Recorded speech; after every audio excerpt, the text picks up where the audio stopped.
Japan को याद है, लेकिन भारत भूल गया। दिन था 12 नवंबर 1948। टोक्यो के बाहरी इलाके में एक विशाल बगीचे वाले घर में टोक्यो ट्रायल चल रहा है। द्वितीय विश्व युद्ध में हारने के बाद जापान के तत्कालीन प्रधानमंत्री तोजो सहित 55 जापानी युद्धबंदियों का मुकदमा चालू है। इनमें से 28 लोगों की पहचान क्लास ए शांतिभंग का अपराध युद्ध अपराधियों के रूप में की गई है। यदि इन पर आरोप सिद्ध हो जाता है तो एकमात्र सजा मृत्युदंड है। दुनिया भर के 11 अंतर्राष्ट्रीय न्यायाधीश दोषी की घोषणा कर रहे हैं। दोषी दोषी।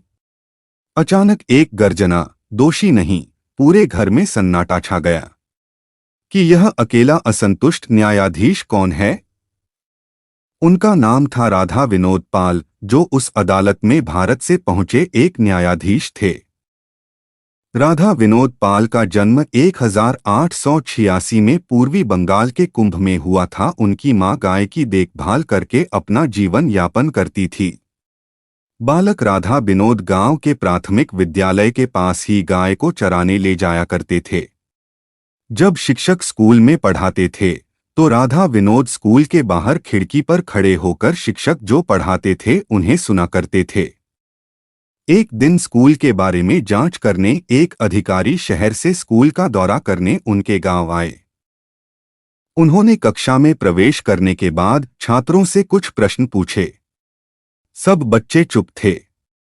राधा विनोद रोज की तरह स्कूल के बाहर कक्षा की खिड़की पर खड़े थे। उन्होंने खिड़की के बाहर से कहा, मुझे आपके सभी सवालों का जवाब पता है। और उसके बाद उन्होंने एक एक कर सभी सवालों के जवाब दिए। शहर से दौरा करने आए अधिकारी राधा विनोद की इस प्रतिभा से हैरान रह गए। उन्होंने कहा, अद्भुत।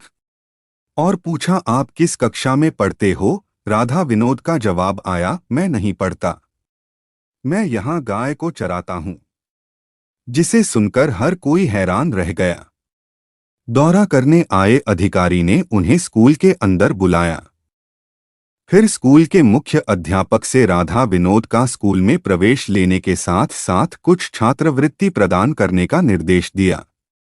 इस तरह राधा विनोद पाल की शिक्षा शुरू हुई। फिर जिले में सबसे अधिक अंकों के साथ स्कूल फाइनल पास करने के बाद उन्हें प्रेसिडेंसी कॉलेज में भर्ती कराया गया।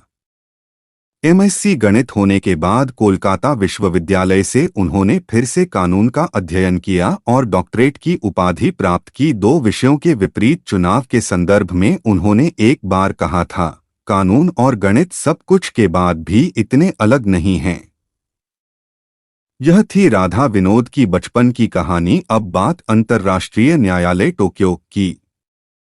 राधा विनोद पाल द्वारा 1232 पृष्ठों पर लिखे गए तर्क को देखकर न्यायाधीशों को क्लास ए से बी तक के कई अभियुक्तों को छोड़ने के लिए मजबूर होना पड़ा। उनके फैसले से दूसरे न्यायाधीश भी सहमत हुए और इन क्लास बी युद्ध अपराधियों को एक मौत की सजा से बचाया गया था।